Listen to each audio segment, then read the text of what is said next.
कभी खफा नहीं होती। तो इसी के साथ हम लोग अपने रिस्पेक्टेड प्रिंसिपल सर को बुलाना चाहेंगे ताकि वो माँ के बारे में कुछ कहें हमसे और हमें बताए कि हमारी माँ हमारे लिए क्यों इम्पोर्टेंट है और कितनी इम्पोर्टेंट है। तो सर के लिए एक बार जोरदार ताली हो जाए।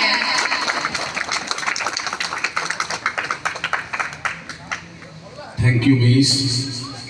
सबसे पहले जगत जननी को मेरा प्रणाम। और जब परसों बात हो रही थी कि हम लोग मदर्स डे मनाएंगे तो मेरा ख्याल फिर अपनी माँ की ओर चला गया। माँ के बारे में मैं तो क्या, पूरे ब्रह्मांड में कोई नहीं है कि उनका वर्णन कर सकता है कि माँ क्या होती है। और अभी हमारे छोटे छोटे बच्चे नर्सरी से लेकर 9 तक, एक हमारे सहयोगी अर्जुन सर, ये विभिन्न माध्यम से, डांस के माध्यम से, नाटक के माध्यम से, कविता के माध्यम से, स्पीच के माध्यम से माँ के बारे में सभी अपने अपने ढंग से अपने अपने शब्दों में वर्णन कर चुके हैं। मैं वही सुन रहा हूँ कि इतना बोलने के बाद भी अभी भी माँ के बारे में इतनी है, इतने शब्द हैं कि शब्द बहुत ही कम पड़ जाएंगे कि क्या बोलना है। जैसे मैं एक घटना बताता हूँ। एक संगीतकार था जो जंगल में जाकर वो बहुत मृदंग बजाता था अपना, और विभिन्न प्रकार का राग, सुर, ताल में बजाता था वो बैठकर कि मेरे को कोई दिक्कत नहीं हुई। लेकिन जब भी वो बजाना स्टार्ट करता था, एक बकरी का बच्चा मेमना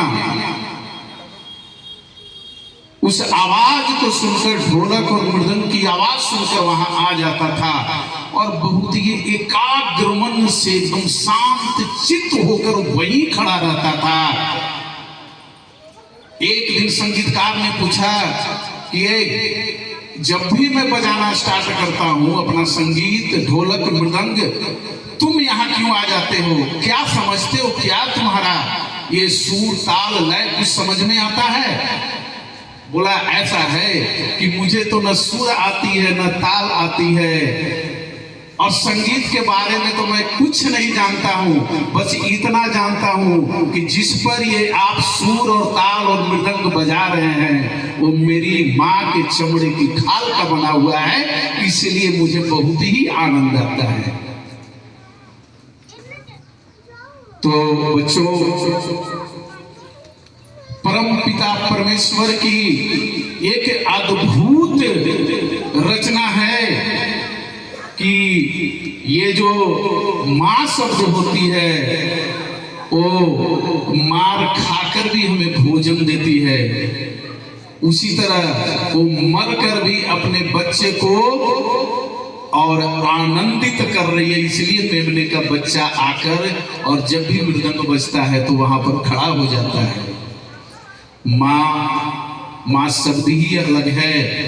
माँ जब साथ में होती है तो एहसास नहीं होता कि माँ भी है, और माँ जब साथ नहीं होती है तो आप समझिएगा, बच्चे तो छोटे हैं वो तो भी समझने नहीं पाएंगे, लेकिन बड़े और भी हमारे सहयोगी सभी हैं, धनंजय सर हैं, अमूज सर हैं, और सभी टीचर्स जो हैं वो सभी समझेंगे कि माँ जब साथ होती है तो एहसास नहीं होता, और माँ जब साथ नहीं होती है तब क्या होता है कि भाई अरे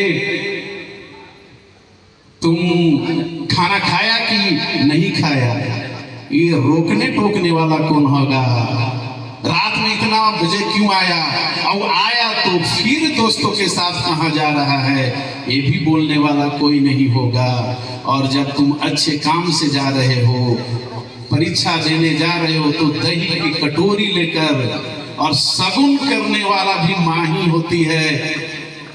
अरे गुड़ खाकर जाओ, अच्छा शगुन होता है। बेटा थोड़ा साग देख लेना, थोड़ा सा दही नहीं खाते हो तो जीभ में चख लो, बहुत अच्छा यात्रा बन जाएगा, गुड़ खा लो। अरे बेटा मछली देख कर जाना, उस रास्ता से मत जाना, इस रास्ता से जाना।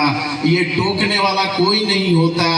और जब माँ होती है तो हम लोग आजाद होना चाहते कि क्या माँ रोकती टोकती रहती है। और जब आजाद हो गए तो अब लगता है कि कोई तो होता जो मुझे टोकता।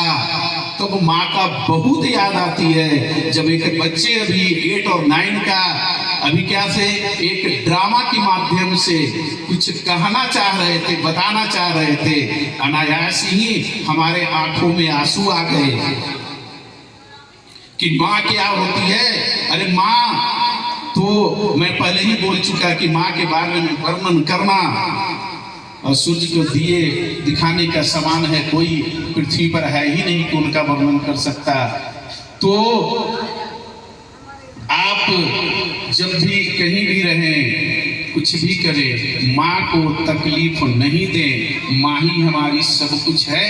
प्राथमिक शिक्षक हम लोग तो बाद का टीचर आए, पहली शिक्षा माँ देती है। पहला डॉक्टर भी वही है। डॉक्टर तो थर्मामीटर लगाकर टेम्परेचर चेक करता है और माँ हाथ रखकर और बता देती है कि इसका टेम्परेचर कितना है, मेरा बच्चे को क्या हुआ है। तो माँ डॉक्टर भी है, माँ शिक्षक भी है। अम्बुज सर जैसे बोले कि माँ दार्शनिक भी है। यानी कहने की मतलब है कहने का कि माँ जो होती है वो सभी कुछ वही होती है और वही संसार में हमें सब कुछ सिखाती है, A to Z। इसलिए माँ के शब्द में और ज्यादा वर्णन नहीं करेंगे। धन्यवाद। और भी सभी टीचर हैं, सभी बच्चे हैं। Thank you.